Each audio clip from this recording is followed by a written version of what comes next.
Halo guys, assalamualaikum warahmatullahi wabarakatuh. Welcome to my channel Sahabat Belajar Hidup dari Jalan Cerita. Seperti biasa, kita buka tonton dulu jalan-jalan di Surabaya. Jangan lupa berserahi abu. Jumpa lagi dengan Ana Daulika. Terima kasih sudah mampir di channel aku. Siapa yang tidak suka dengan selfie? Tapi tahukah kita dari mana sih asalnya kamera yang ada di HP kita itu? Kemudian sejak kapan ya ada kamera? So nggak usah berlama-lama, kali ini kita akan membahas tentang kamera. Happy watching.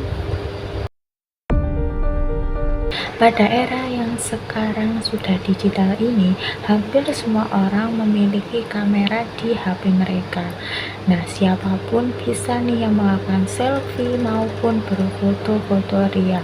Semua orang bahkan sudah merambah ke lapisan masyarakat, baik aku, kamu, kemudian temanmu, keluargamu, temanku, dan masih banyak lagi. Mereka semua bisa merasakan berfoto melalui HP mereka. Nah, dari foto ini juga lah mulai berkembang budaya baru maupun pekerjaan baru seperti fotografer, model, dan masih banyak lagi. Ini bermula dari Andrea Gursky dan Cindy Sherman yang memiliki pemahaman mengenai kunci dari dunia fotografi dan mereka publikasikan. Nah, dari situlah kemudian muncullah yang namanya dunia fotografi. Menurut mereka fotografi itu adalah sebuah seni di mana itu membuat, menghasilkan, dan juga menciptakan sebuah gambar dari cahaya. Seni tersebut dihasilkan dari sebuah alat yang disebut kamera. Nah, kamera sendiri itu merupakan suatu alat yang digunakan untuk menangkap dan juga merekam sebuah gambar. Nah, alat inilah yang menjadi sumber dari budaya modern yang sangat narsis. Sejak kemunculan dari pertama kali kamera itu ada sampai sekarang, bentuk maupun kualitas dari kamera itu melakukan evaluasi loh.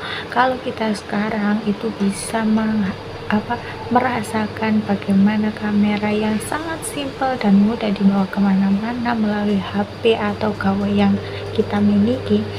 Percaya nggak kalau dulu HP itu kan belum ada ya, jadi kamera itu bahkan sebesar ruangan loh. So bagaimana evolusi dari kamera sejak awal adanya? Kita masuk. Pertama, kamera lubang jarum.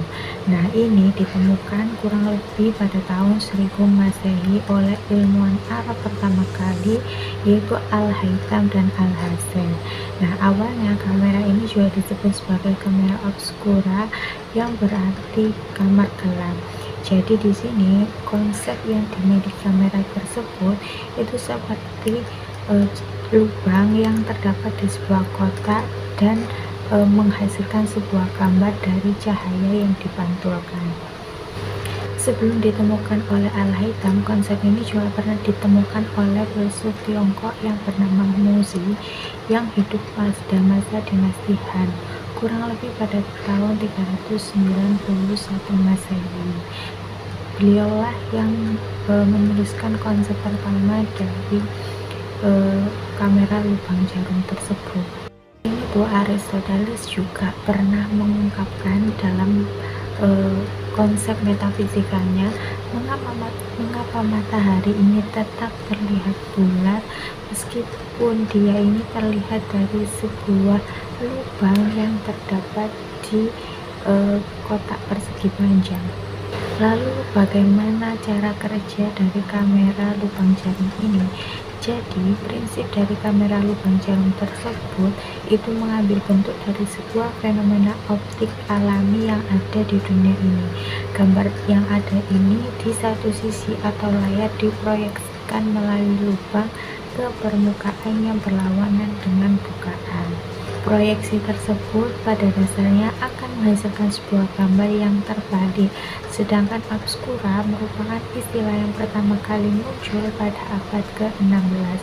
Namun, kamera obscura ini telah menggunakan bahan tambahan lain, seperti sebuah kotak khusus yang memiliki gambar proyeksi yang terbalik. Nah, cara kerja kamera obscura ini yaitu digambarkan di sebuah rumah besar dengan suasana yang gelap. Dinding rumah tersebut lantas diberi lubang kecil yang disebut dengan pinhole. Nah, ketika kita melihat sebuah objek yang ada di luar bangunan itu melalui sinar yang masuk ke dalam lubang itu, akan terbentuk bayangan gambar serupa di dinding kamar gelap tersebut dengan posisi terbalik. Tentu saja pada tahap penemuan awal ini, kamera lubang jarum ini ditemukan cukup besar, bahkan ukurannya sebesar rumah loh.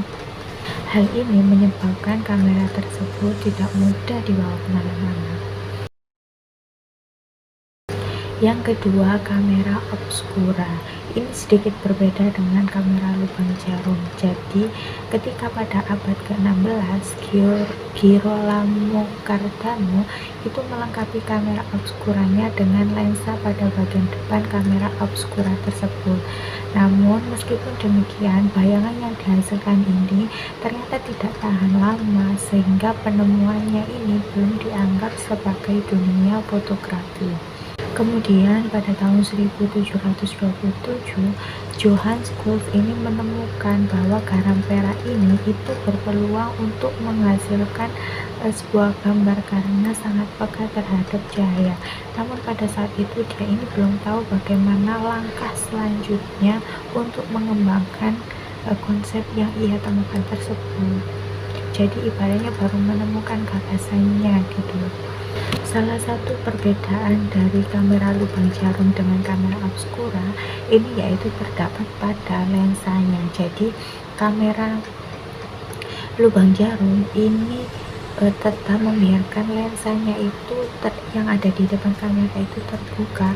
Namun hal ini terus berkembang sekitar abad ke-17 sampai ke-18 Masehi untuk keperluan para tokoh dalam abad itu untuk membuat sebuah lukisan objek yang ingin diabadikan. Nah, sedangkan cara kerja dari kamera obscura itu sendiri yaitu memproyeksikan semua gambar yang berasal dari luar ruangan. Akhirnya pada tahun 1826 ini Joseph Nicephore Niepce itu mempublikasikan gambar dari bayangan yang dihasilkan kameranya, yang berupa gambar kabur atap-atap rumah pada sebuah lempengan campuran timah yang dibekakan, yang kemudian ini dikenal sebagai foto pertama. Kemudian pada tahun 1829 Daguerre berkolaborasi lah itu dengan Niepce. Bahkan meskipun pada tahun 1833 Niepce meninggal dunia, Daguerre tetap melanjutkan penelitiannya mengenai kamera tersebut. Kemudian inilah yang membuat ia berhasil untuk melakukan tahap selanjutnya dan menghasilkan kamera Daguerre. Kita masuk. Yang ketiga, kamera Daguerre Types dan Calotypes. Nah, pada tahun 1839, Louis Daguerre ini mempublikasikan hasil temuannya berupa gambar yang dihasilkan dari bayangan sebuah jalan di Paris pada sebuah plat tembaga yang berlapis perak. Kamera tersebutlah yang kemudian diberi nama kamera Daguerre. Nah, penemuan kamera Daguerre ini dianggap cukup praktis dibandingkan kamera-kamera sebelumnya. Nah, sebagai imbalannya, pemerintah Prancis saat itu memberikan imbalan berupa uang pensiun seumur hidup untuk Daguerre dan juga keluarga Niepce. Kamera inilah yang kemudian terus dikembangkan hingga menjadi kamera sampai sekarang ini. Konsep yang digunakan di sini atau di kamera Daguerre ini yaitu penambahan plat tembaga yang ada di kotak kecil di lubang tersebut. Nah, kemudian ditambah juga dengan uap yodium yang membuat lebih sensitif terhadap cahaya. Louis Deagle kemudian mematenkan penemuannya tersebut dengan namanya. Itulah kenapa kamera itu disebut dengan kamera Deagle-Phillips. Setelah kemunculan kamera ini, Henry Fox Talbot itu juga menyempurnakan hasil gambar dari kamera tersebut dan menjual Caloteps pada tahun 1840-an. Meskipun begitu, pada saat penggunaan kamera ini itu tak semua orang bisa menggunakan, selain karena fotonya yang membutuhkan fotografer yang mahir saja, juga dengan pelanggan yang tergolong dari golongan tertentu seperti bangsawan dan juga kaum elit pada saat itu. Yang keempat ada kamera plat kering. Apa itu? Jadi kamera plat kering ini mulai populer pada tahun 1857, di mana pada penemuan kamera ini merupakan pengembangan dari desain Van Monhoven yang 14 tahun kemudian kamera plat kering ini dimodifikasi dan dikembangkan oleh Richard Ehrlich Maddox yang berhasil menciptakan kamera plat basah yang memiliki kualitas dan kecepatan lebih baik dalam pengambilan gambar. Sedangkan peran tripod dan alat bantu lainnya itu digunakan sebagai pendukung dari kamera tersebut. Selanjutnya yang kelima ada kamera Kodak. Kamera ini ditemukan kurang lebih pada tahun 1885 oleh George Eastman, di mana dia ini mulai membuat kamera tersebut untuk produksi film kamera. Ia kemudian menghasilkan seluloid pada tahun 1888 sampai 1889 dan mulai mempublikasikan kamera tersebut dengan nama kamera Kodak ini kurang lebih pada tahun 1888. Kamera Kodak ini terhitung lebih canggih dari sebelumnya karena hanya terdiri atas satu lensa fokus dan satu shutter speed atau pemantik potret tersebut. Pada akhir abad ke-19, Eastman berhasil membuat berbagai macam model film, termasuk kamera yang berbentuk kotak dan kamera lipat. Namun meskipun kamera Kodak ini bisa dijangkau karena harganya ini bisa dibilang lebih murah daripada kamera sebelumnya, namun orang-orang pada masa itu masih banyak yang menggunakan kamera plat karena dianggap menghasilkan kualitas yang lebih bagus. Selanjutnya ada compact camera dan Canon. Nah, kamera ini dikembangkan oleh Oscar Bernardi Leitch karena menggunakan film dengan ukuran 35 mm untuk membuat kamera yang dapat menghasilkan pembesaran gambar dengan kualitas yang baik. Hingga pada tahun 1913 terbentuklah itu prototipe UR Leica. UR Leica ini apa? Jadi UR Leica ini mulai dijual luas ke publik pada tahun 1923 setelah beberapa perkembangan. Para pengguna kamera ini tersebut merasa puas dan menyambut baik inovasi kamera ini. Selanjutnya mulailah itu muncul perusahaan yang ingin mengimbangi bahkan menyaingi eksistensi dari kamera UR Leica ini. Salah satunya yaitu perusahaan Canon di Jepang. Canon pun membuat kamera film Science 35mm yang kemudian bersaing dengan kamera UR Leica. Kamera ini kemudian menjadi sangat populer pada saat itu. Selanjutnya ada kamera TLR dan SLR. Bedanya apa? Kamera TLR ini yaitu twin lens reflex, sedangkan SLR single lens reflex. Nah, jadi kamera TLR ini itu dikembangkan pada tahun 1928 oleh Frank dan Heidi Rolleiflex. Nah, kamera ini sempat bertahan selama beberapa dekade sebelum adanya kamera SLR. Sedangkan kamera SLR adalah pengembangan lebih lanjut dari kamera TLR yang mulai diproduksi pada tahun 1933 yang diperkenalkan oleh Leica Exatra. Kamera SLR ini menggunakan 127 roll film. Kemudian ada juga kamera Sony Mavica. Mavica sendiri itu singkatan dari Magnetic Video Camera. Sony Mavica ini muncul pada tahun 1981 yang merupakan kamera analog pertama yang mencatat sinyal piksel terus-menerus sebagai mesin rekaman video. Kemudian pada tahun 1986 muncul kamera elektronik analog yang bernama Canon RC701. Kamera Canon RC701 ini bahkan digunakan untuk mempublikasi salah satu acara di Amerika Serikat, yaitu Baseball World Series kala itu. Namun yang disayangkan dari kamera analog ini yaitu biayanya yang cukup mahal yang dikeluarkan. Selain itu hasil yang diciptakan itu nggak sebagus dengan kamera sebelumnya. Dan satu lagi itu kurangnya printer terjangkau yang berkualitas saat itu. Kemudian yang terakhir ada kamera digital.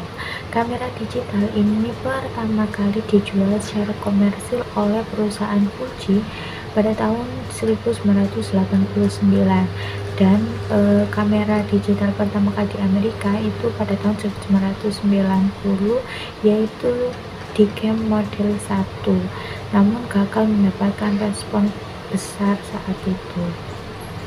Hal ini disebabkan karena beberapa faktor, yaitu selain menelan biaya yang cukup besar, kamera ini juga hanya mampu memproduksi gambar hitam putih dengan resolusi yang rendah. Pada tahun 1991 mulailah itu dipasaran kamera DCS-100 yang memiliki resolusi 1,3 megapiksel. Hingga kemudian pada tahun 1992 muncul Logitech Photoman yang hadir dengan kamera menggunakan CCD sensor gambar. Gambar yang ada itu kemudian disimpan secara digital dan terhubung langsung ke komputer untuk diunduh. Lalu apa saja kasih komponen-komponen dari kamera itu kita bahas.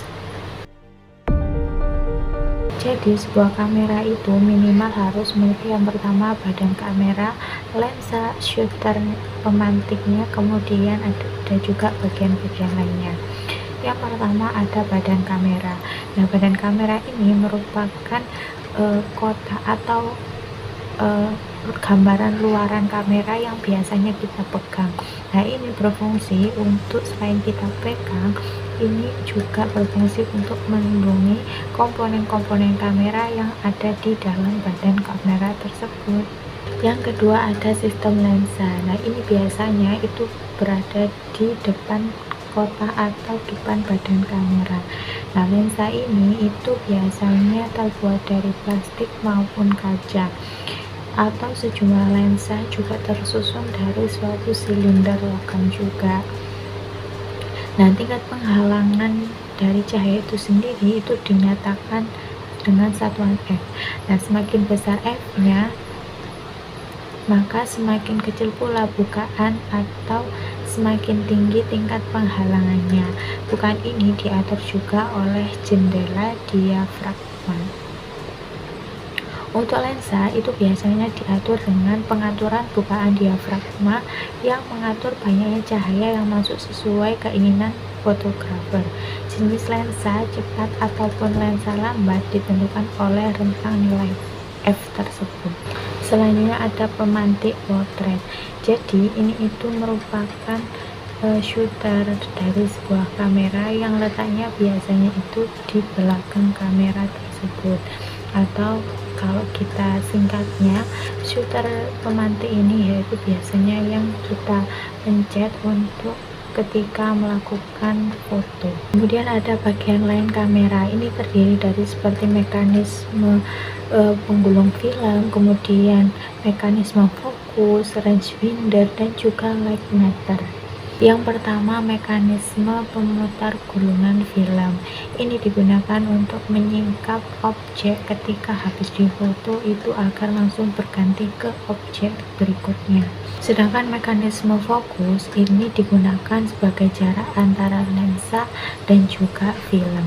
Kemudian yang rangefinder ini digunakan untuk mengatur objek yang akan difoto agar lebih fokus. Sedangkan light meter itu digunakan untuk mengatur seberapa cahaya yang diinginkan untuk menghasilkan objek yang difoto itu lebih memuaskan.